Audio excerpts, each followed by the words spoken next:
પ્રણામ વિદ્યાર્થી મિત્રો। આજે આપણે જે મુદ્દો શીખી રહ્યા છીએ એનું નામ છે સંયોજકો। સંયોજકોને અંગ્રેજીમાં કનેક્ટિવ્સ પણ કહેવાય, કનેક્ટર્સ પણ કહેવાય અને કન્જંક્શન્સ પણ કહેવાય। ધ્યાન આપજો, કન્જંક્શન બે વાર એન છે એટલે આનો ઉચ્ચાર કંજક્શન નહીં કરવાનો, કન્જંક્શન્સ। ઓકે, તો આ જે સંયોજકો છે એ કેટલાય છે? પહેલાં તો સંયોજક એટલે શું એ સમજી લઈએ। બે અલગ અલગ નામ, બે અલગ અલગ ક્રિયાપદ, બે અલગ અલગ કર્મ હોય, બે સ્થળ હોય અલગ અલગ, બે અલગ અલગ સમય, બે અલગ વિશેષણ, બે અલગ ક્રિયા વિશેષણ કે પછી બે અલગ અલગ સ્વતંત્ર વાક્યોને જોડી શકે એનું નામ કહેવાય સંયોજક। દાખલા તરીકે બે નામ જોડીએ, Hasmukh sir and Gajjar sir. બે ક્રિયાપદો જોડીએ, Anil sir teaches and learns. Okay, બે કર્મ જોડીએ, Hasmukh sir teaches maths and grammar. બે સ્થળ જોડીએ, I like Vastral and Idar. બે સમય જોડીએ, I do exercise in the morning and in the evening. બે વિશેષણ જોડું, the elephant is fat and healthy. Okay, બે ક્રિયા વિશેષણો, ક્રિયામાં વધારો કરે તે, હી શાઉટ્સ તે બૂમો પાડે છે, લાઉડલી એન્ડ સ્પીડીલી। જુઓ, પછી બે સ્વતંત્ર વાક્યો જોડું, I am a teacher and you are students. આ રીતે એન્ડથી આપણે બે અલગ અલગ નામ, ક્રિયાપદ, કર્મ, સ્થળ, સમય, વિશેષણ, ક્રિયા વિશેષણ અને બે સ્વતંત્ર વાક્યો જોડ્યા। આ એન્ડ એ બે વાક્યોને જોડે છે, બે નામને જોડે છે એટલે એને સંયોજક કહેવાયું। તો આવા તો કેટલાય સંયોજકો છે, તો આવો આપણે ડિટેલમાં સંયોજકોને સમજીએ। પહેલું એન્ડને સમજીએ આપણે। તો એન્ડ જ્યારે સમજીએ છીએ તો પહેલાં એનું ગુજરાતી લઈ લઈએ કે એન્ડ એટલે અને। હવે બે વસ્તુને જોડે એટલે એક વચન તો હોઈ જ ના શકે, હંમેશા કેવું હોઈ શકે? બહુવચન। તો આપણે સમજીએ, ચલો પહેલું એન્ડ કે છે જય એન્ડ વિજય। એન્ડથી બે સબ્જેક્ટ, બે કર્તા ને જોડ્યા એટલે બહુવચન થઈ ગયું આર। આ તો તમને આવડે જ છે। જય એન્ડ વિજય આર બોય લખીએ તો ખોટું પડે, જય એન્ડ વિજય આર બોયઝ। બે કર્તા જોડ્યા। હવે જય સ્પીક્સ એન્ડ લર્ન્સ ઇંગ્લિશ। બે ક્રિયાપદો જોડ્યા, જોડ્યા ને બે ક્રિયાપદો। ત્યારબાદ he is fat and lazy. એન્ડથી આપણે શું જોડ્યું?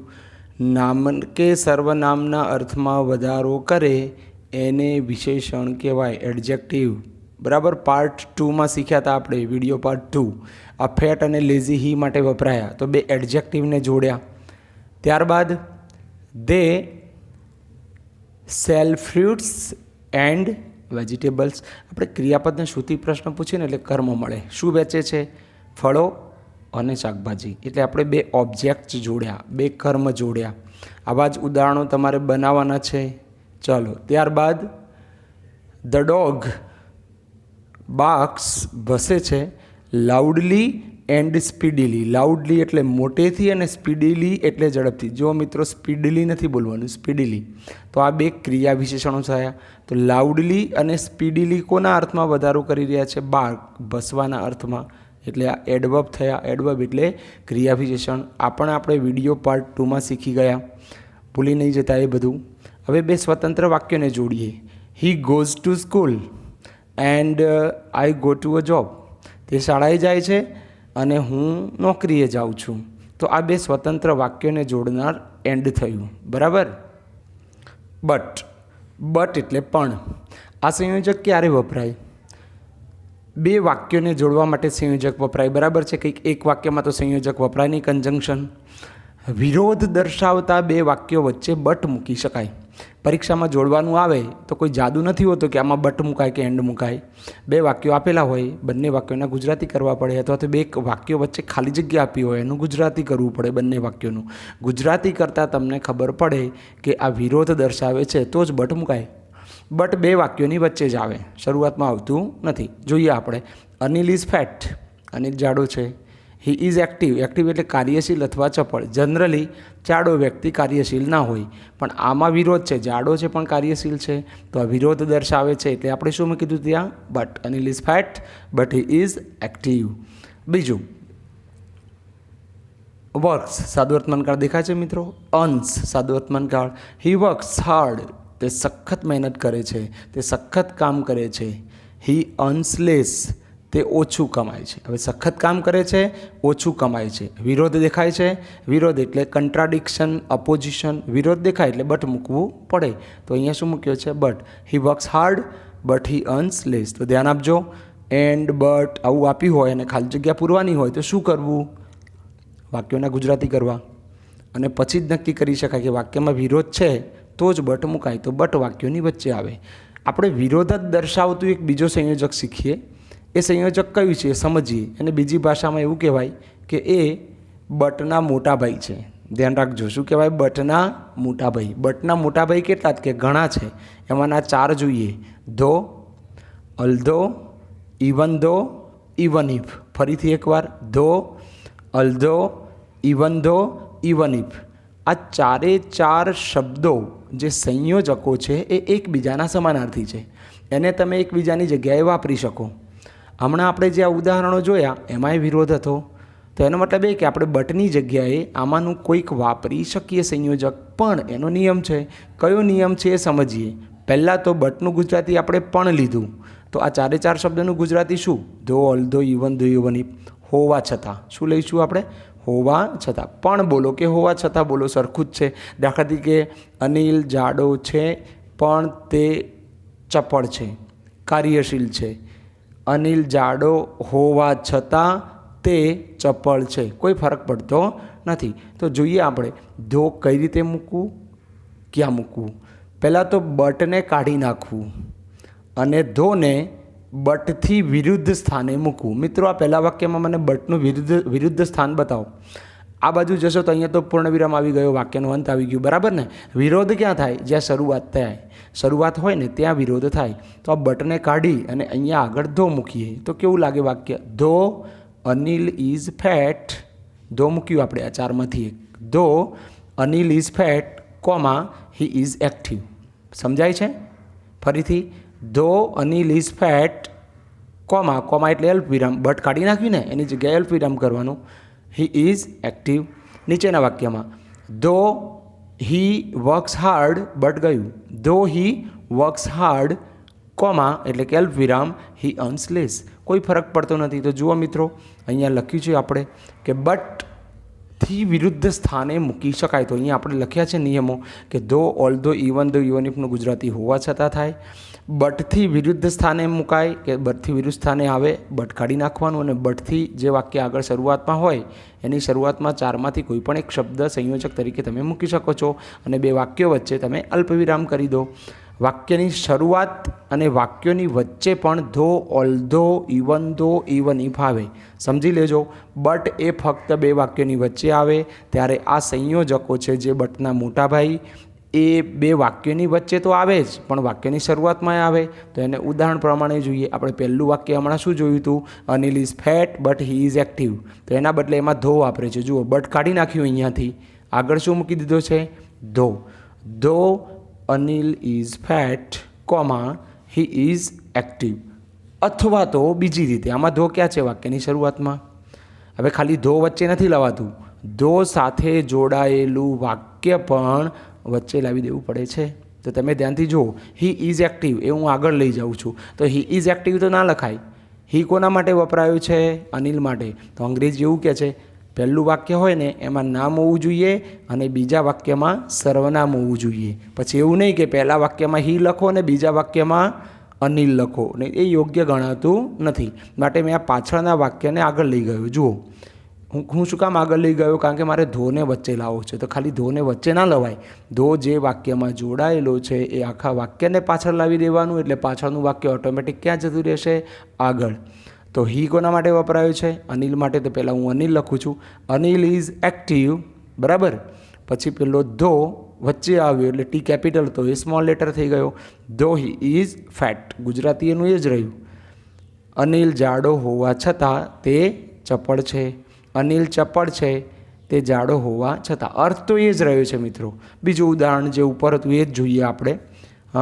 બીજું વાક્ય આપણું શું હતું તમને યાદ છે ને? He works hard but he earns less. એમાંથી આપણે કાઢી નાખ્યું બટ કાઢી નાખ્યું, અહીંયા બટ હતું એ.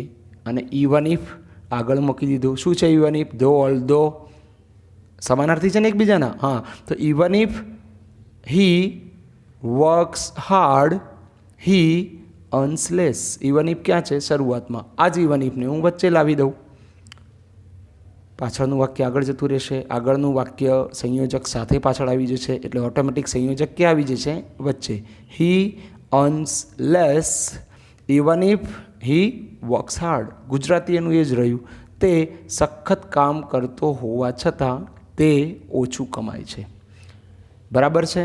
ફરીથી કહી દઉં છું. ધો, ઓલ્ધો, ઇવન ઇફ ચારે ચાર એકબીજાના સમાનાર્થી સંયોજકો છે. તમે તેને બટની જગ્યાએ મૂકી શકો, પણ તે હંમેશા બટવાળા વાક્યમાંથી બટ હટાવી અને બટથી વિરુદ્ધ સ્થાને આપણે આ ચારમાંથી એક સંયોજકને વાપરી શકીએ. પહેલી વાર તમે આ શીખી રહ્યા છો. ધો, ઓલ્ધો, ઇવન ઇફ, ધો, ઓલ્ધો, ઇવન ઇફ. હું તમને ઉદાહરણ આપીને પ્રેક્ટિસ કરાવીશ, તો આ વિડીયો રિપીટ કરીને વારે ઘડીએ સમજજો. હવે આપણી પાસે સંયોજક છે ઓર, અધરવાઇઝ. ઓર એટલે અથવા અને અધરવાઇઝ એટલે નહીંતર. આ બંને આમ એકબીજાના સમાનાર્થી છે, સિમિલર વર્ડ છે. સિમિલર વર્ડ અથવા સિનોનિમ કહો ચાલે. સિમિલર અથવા સિનોનિમ, સમાનાર્થી. ઓર એ શું કરે છે? બે પસંદગીઓ આપે, બે વિકલ્પો આપે. જ્યારે અધરવાઇઝ શું કરે છે? હકીકતમાં ભલે ઓરનું સમાનાર્થી છે, પણ અધરવાઇઝ શું કરે છે? પહેલી પસંદગી આપે. બે વિકલ્પો હોય ને, એમાંનો પહેલો વિકલ્પ તમારે પસંદ કરવો ના કરવો તમારી મરજી, નહીંતર બીજું તો ફરજિયાત જ છે. થોડા ગુસ્સામાં કહે છે. ઉદાહરણથી જોઈશું, સરસ સમજાશે. પહેલું ઉદાહરણ છે, શું કહે છે? Have a cup of T. હે ને? Have a cup of T. એક કપ ચા લો, ઓર અથવા એક કપ ઓફ કોફી. એક કપ કોફી. બે વિકલ્પ આપે ને, ચા અથવા કોફી. આખી ચા કોફી નથી લેવાની મિત્રો. કેટલી ચા કે કોફી એનું પ્રમાણ બતાવ્યું છે. એક કપ ઓફ કોફી, એક કપ ઓફ ટી છે ને, વિકલ્પો છે. પ્રવાહી હોય એને પ્રમાણમાં દર્શાવી શકાય, બરાબર છે. પ્રવાહી આમ ચા આગળ કોઈ આર્ટિકલ ના આવે, કારણ કે એને ગણી ના શકાય, પણ એનું પ્રમાણ દર્શાવ્યું છે કપ. તો કપ કેટલા? તો કે એક, એટલે એ મૂક્યું આપણે. તો આ બંને વિકલ્પોમાં છે. તમે એમ કહો કે લાવો ચા, થોડી વાર એમ કહી શકો કે ના ચા રહેવા દો ને કોફી આપો, અને પાછી પસંદગી બદલાઈ તો કે કોફી નહીં ચા આપો. આ વિકલ્પો કહેવાય. તમે બદલી શકો, એ ઓર છે. ઓર એવું કહે છે કે હું બે વિકલ્પો આપું છું. ચા લો, એક કપ ચા લો અથવા એક કપ કોફી. તો અધરવાઇઝ શું કહે છે? હું તો પહેલી જ પસંદગી આપું, બાકી બીજું તો તમારે ફરજિયાત કરવું પડે. વાક્ય જોઈશું તો ખૂબ સરસ સમજાશે. જુઓ વાક્ય શું લખ્યું છે? શું લખ્યું છે વાક્ય? તમે વાંચો. કીપ સાયલેન્સ, શાંતિ જાળવો. અધરવાઇઝ નહીંતર ગેટ આઉટ, જતા રહો બહાર. સમજ્યા ને? પાછળના વિકલ્પમાં કડકાઈ આવી ગઈ. આ શું કહે છે? શાંતિ જાળવો. તમે શાંતિ જાળવશો તો બેસવા મળવાનું છે. શાંતિ જાળવો નહીંતર બહાર ચાલ્યા જાઓ, ગેટ આઉટ. તો બીજો વિકલ્પ કડકાઈથી રજૂ કરે છે, એને કહેવાય અધરવાઇઝ. ગુજરાતી થાય નહીંતર. તો આઈ હોપ તમે ઓર અને અધરવાઇઝનો તફાવત સમજ્યા હશો. સો, ધેરફોર. સો અને ધેરફોર પણ એકબીજાના સિમિલર વર્ડ છે, એકબીજાના સિનોનિમ્સ છે, અથવા તો એકબીજાના સમાનાર્થી છે. સો એટલે તેથી, ધેરફોર એટલે માટે. આમાં સમજીએ તો આપણને બે વાક્યો આપ્યા હોય, એમાંથી કારણ ને પરિણામ તો આપણને ખબર પડી જાય કે આ કારણ છે, આ પરિણામ છે. દાખલા તરીકે આપણે એક વાક્ય લઈએ, તે ધીમે દોડ્યો, તે બસ ચૂકી ગયો. આ બેમાંથી પરિણામ કયું? પરિણામ એ છે કે બસ ચૂકી ગયો. બાકી તે ધીમે દોડ્યો એ શું હતું? કારણ. કારણો અનેક હોઈ શકે, પરિણામ એક જ હોય. જ્યારે સો અને ધેરફોર લખવું હોય તો પહેલાં સો ધેરફોર ક્યાં આવે? કે વાક્યોની વચ્ચે જ આવે. ક્યાં આવશે? વાક્યોની વચ્ચે. તો વચ્ચે આવે તો પહેલું વાક્ય કયું હશે? કે કારણ દર્શક હશે, અને બીજું વાક્ય કેવું હશે? પરિણામ દર્શક. જોઈએ આપણે અહીંયા એક ઉદાહરણ છે. આઈ એમ હેપી, હું ખુશ છું. સો, તેથી આઈ ગિફ્ટ યુ અ પેન, તેથી હું તને એક પેન ભેટ આપું છું. ગિફ્ટ એટલે ભેટ આપવું. જો ગિફ્ટ એ ક્રિયાપદ પણ છે અને ગિફ્ટ એ નામ પણ છે. જો નામ તરીકે લઈએ તો એનું ગુજરાતી ભેટ થાય, અને ક્રિયાપદના સ્થાને આવી જાય તો એનું ગુજરાતી ગિફ્ટનું શું થઈ જાય? ભેટ આપવી. I am happy, so I give you a gift, અથવા તો I gift you a pen. ધ્યાનથી સમજજો. આમાં કારણ કયું છે? હું ખુશ છું માટે તને એક પેન ભેટમાં આપું છું. તેથી તને એક પેન ભેટમાં આપું છું. સો મૂકે કે ધેરફોર મૂકો, એકબીજાના સમાનાર્થી છે. બીજું ઉદાહરણ.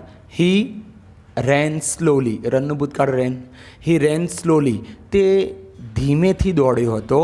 ધેરફોર હી મિસ્ડ ધ બસ, તેથી તે બસ ચૂકી ગયો હતો. કારણ શું છે? ધીમું દોડવું. પરિણામ શું આવ્યું? બસ ચૂકી ગયો. તો આવી હોપ સમજી ગયા હશો. સો અને ધેરફોર વાક્યોની વચ્ચે જ આવે. સો અને ધેરફોરથી પહેલાં જે વાક્ય આવે એ કારણ જ હોય, અને સો ધેરફોર પછી જે વાક્ય આવે હંમેશા શું હોય? પરિણામ હોય. હવે આ કેવું છે? ગુજરાતીઓ છીએ આપણે, આપણને ડિસ્કાઉન્ટનો જોરદાર શોખ હોય તો આપણે કહીએ છીએ buy one get one free જોઈએ છે મને, બરાબર? તો ઘણું બધું હું તમને buy one get one free કરાવું. ચલો, દાખલા તરીકે સો અને ધેરફોર છે, એ તો એકબીજાના સિમિલર વર્ડ છે, સિનોનિમ છે. તો એની જગ્યાએ આપણે બીકોઝ મૂકવું હોય તો પણ મુકાય. તમે બીકોઝ શબ્દથી તો પરિચિત છો. બીકોઝ એટલે કારણ કે. પણ ફરક શું છે એ ધ્યાનથી જોજો. અહીંયા ધેરફોર પછી પરિણામ છે, અહીંયા બીકોઝના પહેલાં પરિણામ છે. અહીંયા ધેરફોર પહેલાં કારણ છે, અહીંયા બીકોઝ પછી કારણ છે. મતલબ ઉલટ સુલટ છે. તમે આ સોવાળા વાક્યમાં આ જે સો લખેલું છે એ વાક્યમાં બીકોઝ મૂકી દો. ખાલી આગળ પાછળ વાક્ય ઉલટ સુલટ કરી દો. ઇટ્સ ઓકે, કરી જોઈએ આપણે. ચલો, અહીંયા જ આ સોની જગ્યાએ શું છે એવું ધારી લો? બીકોઝ છે. અને હું વાક્ય વાંચું છું ઉલટ સુલટ કરીને. I gift you a pen because I am happy. હું તને એક પેન ભેટમાં આપું છું કારણ કે હું ખુશ છું. સમજાય છે ને? ઓકે. તો બીકોઝનું ગુજરાતી થાય કારણ કે. કારણ કે પછી જ કારણ આવે, જ્યારે ધેરફોરમાં કારણ પહેલું આવે. બીજું ઉદાહરણ આ છે, એમાંથી ધેરફોર કાઢીને એ જગ્યાએ શું સમજી લો? બીકોઝ. ઉલટ સુલટ કરી દો. He missed the bus because he ran slowly. સમજાયું હશે? ચલો, હવે buy one get many free કરાવવું છે મારે. આ બીકોઝ છે તો બીકોઝના સિમિલર છે, બીકોઝના સિનોનિમ્સ છે. કયા? બીકોઝના બદલે તમે FOR ફોર વાપરો તો ચાલે. તમને એમ થાય કે સર તમે હમણાં પ્રિપોઝિશનમાં ફોર સમજાવ્યું હતું, ફોર એટલે તો માટે થાય. તો મિત્રો એ પ્રિપોઝિશન હતા, આ કન્જંક્શન છે. ઘણી વખત એવું બનશે કે ઘણા શબ્દો સંયોજકનું એ કામ કરશે અને ઘણા શબ્દો શાનું કામ કરશે? પ્રિપોઝિશનનું એ કામ કરશે. પ્રિપોઝિશન કન્જંક્શનમાં અલગ અલગ શબ્દો એ હોઈ શકે અને એક સરખા શબ્દો એ હોઈ શકે. તો એમાંનું ફોર આવ્યું આપણા ભાગમાં. ફોર શું કામ કરી રહ્યું છે? પ્રિપોઝિશન તો શીખ્યા જ ત્યાં. દાખલા તરીકે આઈ વર્ક ફોર યુ, હું તમારા માટે કામ કરું છું.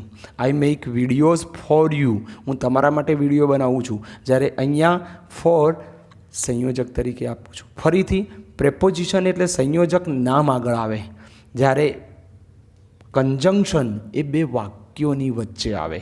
પ્રિપોઝિશનમાં એક જ વાક્ય હોય અને વાક્યમાં કોઈક નામની આગળ પ્રિપોઝિશન હોય, જ્યારે કન્જંક્શનમાં એક વાક્ય નહીં, ઓછામાં ઓછા કેટલા વાક્યો હશે? બે. કારણ કે સંયોજકોનું કામ છે બે વાક્યોને જોડવાનું. બીકોઝનો સમાનાર્થી કોણ? ફોર. ફોર સિવાય પણ એનો સમાનાર્થી છે કયો? એઝ. કયો છે? એઝ. બીકોઝ, ફોર અને એઝ એકબીજાના સમાનાર્થી છે. તો જોઈએ આપણે અહીંયા ઉદાહરણ. પહેલું ઉદાહરણ લખ્યું છે અહીંયા, એક સમજો તમે ધ્યાનથી, તમને ખૂબ સરસ રીતે ખબર પડી જશે. દાખલા તરીકે અહીંયા લખ્યું છે આઈ એમ સ્ટ્રોંગ. લખ્યું છે ને વાક્ય, શું કહે છે? આઈ એમ સ્ટ્રોંગ, હું મજબૂત છું, હું શક્તિશાળી છું. એઝનું ગુજરાતી બીકોઝ સમજી લો. કારણ કે આઈ ટેક હેલ્ધી ફૂડ. કારણ કે હું ફરીથી I am strong as I take healthy, HEALTHY, as I take healthy food. Gujarati કરી જુઓ. હું શક્તિશાળી છું કારણ કે હું તંદુરસ્ત અથવા તો એકદમ સ્વસ્થ હે ને ખોરાક લઉં છું. I am strong for I take healthy food. હું શક્તિશાળી છું કારણ કે હું તંદુરસ્ત અથવા સ્વસ્થ ખોરાક લઉં છું. આઈ એમ સ્ટ્રોંગ બિકોઝ આપણું જૂનું ને જાણીતું. I am strong because I take healthy food. સમજાઈ ગયું? એઝ, ફોર અને બિકોઝ એકબીજાના સમાનાર્થી છે. બરાબર છે? એનું ગુજરાતી એક સરખું જ થાય, કારણ કે. હજુ મિત્રો બિકોઝનું એક ચોથું સમાનાર્થી છે. કયું? સિન્સ. એટલે મેં રેડમાં લખ્યું છે, કારણ કે એને ખૂબ અલગ રીતે સમજવું પડે. હવે સિન્સ એવું કહે છે હું બિકોઝનું સમાનાર્થી છું, બિકોઝની જગ્યાએ આવું, પણ બે વાક્યોની વચ્ચે ના આવું. આનો મતલબ શું? દાખલા તરીકે આ વાક્ય છે I am strong because I take healthy food. બરાબર છે? હવે હું બિકોઝ કાઢીને એની જગ્યાએ શું મૂકું? સિન્સ. તો કેવું બનશે વાક્ય તમે જુઓ. I am strong since I take healthy food. પણ વ્યાકરણ એવું કહે છે આમ બરાબર છે, બિકોઝનું સમાનાર્થી છે એટલે તમે બિકોઝની જગ્યાએ મૂકી દો, પણ સિન્સ હંમેશા બે વાક્યોની વચ્ચે આવતું નથી. સિન્સ એ હંમેશા વાક્યની શરૂઆતમાં જ આવે છે. સિન્સ વાક્યની શરૂઆતમાં હોય તો એ કારણ દર્શાવે છે. યાદ આવે છે? પ્રેપોઝિશનમાં આપણે સિન્સ અને ફોર શીખ્યા હતા. પ્રેપોઝિશનમાં સિન્સ શું કરે? નક્કી સમય દર્શાવે, પણ એ ક્યાં હોય? વાક્યમાં અંતની બાજુ. જ્યારે એ જ સિન્સ અત્યારે શામાં આવીને બેસી ગયો છે? કન્જંક્શન્સમાં. એવું બનશે કે એક જ સ્પેલિંગ પ્રેપોઝિશનીય હોય અને એ જ સ્પેલિંગ કન્જંક્શન પણ હોય. તો સિન્સ જો કારણ દર્શાવતો હોય તો એ વાક્યની શરૂઆતમાં જ હોય. એનો મતલબ એ થયો આઈ એમ સ્ટ્રોંગની આગળ, આઈ એમ સ્ટ્રોંગ જે છે એની આગળ આપણે બિકોઝ મૂકી શકતા નથી, બિકોઝ વચ્ચે આવે. સિન્સ એવું કહે છે હું સિન્સનું સમાનાર્થી છું, પણ એ બિકોઝની જગ્યાએ આવી શકતું નથી. આવે છે ખરું, પણ બે વાક્યો વચ્ચે સિન્સ લખી શકાય નહીં. માટે આપણે શું કરવાનું? તો સિન્સ સાથે પાછળનું વાક્ય જે હતું એ આખું જ આગળ લઈ જાઓ, આગળનું વાક્ય પાછળ લાવી દો. કેવું બનશે એ આપણે લખેલું છે, જોઈએ. આ પાછળનું વાક્ય ધારો કે અહીંયા સિન્સ છે. Since I take healthy food, મેં અહીંયા લખ્યું છે since I take healthy food, comma I am strong. Gujarati કેવું થાય? સિન્સ આઈ ટેક હેલ્ધી, હું સ્વસ્થ ખોરાક લઉં છું ને એના કારણે હું મજબૂત છું. જ્યારે આનું ગુજરાતી કેવું થાય? હું મજબૂત છું કારણ કે હું સ્વસ્થ ખોરાક લઉં છું. સમજાય છે મિત્રો? એક બીજું ઉદાહરણ જોઈ લઈએ. હજુ જુઓ ઉદાહરણ શું છે બીજું. Corona is pandemic. સ્પેલિંગ નવા છે, ક્યારેય નવા નથી હોતા, એકવાર અનુભવમાં આવી જાય, યાદ રાખી લઈએ એટલે સહેલા થઈ જાય. ફરીથી, કોરોના ઇઝ પેન્ડેમિક. પેન્ડેમિક એટલે શું? મહામારી અથવા વિશ્વવ્યાપી રોગચાળો. Corona is pandemic. કોરોના એ વિશ્વવ્યાપી રોગચાળો છે. બિકોઝ કારણ કે ઇટ કાન્ટ બી ક્યોર્ડ, કારણ કે તેનો ઈલાજ થઈ શકતો નથી એટલે જ ફેલાય છે ને. ઓકે, આમાં સમજો બિકોઝ વચ્ચે છે. હવે ધારો કે અહીંયા હું સિન્સ મૂકવા જાઉં છું તો સિન્સ વચ્ચે ના આવે તો સિન્સ શું કરે? અહીંયા સિન્સ મૂકીએ આપણે તો સિન્સ આખું પાછળનું વાક્ય લઈ ક્યાં જતું રહેશે? આગળ. અને આગળનું વાક્ય છે કે આવી જશે પાછળ. કેવું વાક્ય બનવાનું? Since it can't be cured. આ ઇટ કોના માટે વાપરીશું આપણે? કોરોના માટે. Since corona can't be cured, comma it is pandemic. કરી શકીએ આપણે આવી રીતે.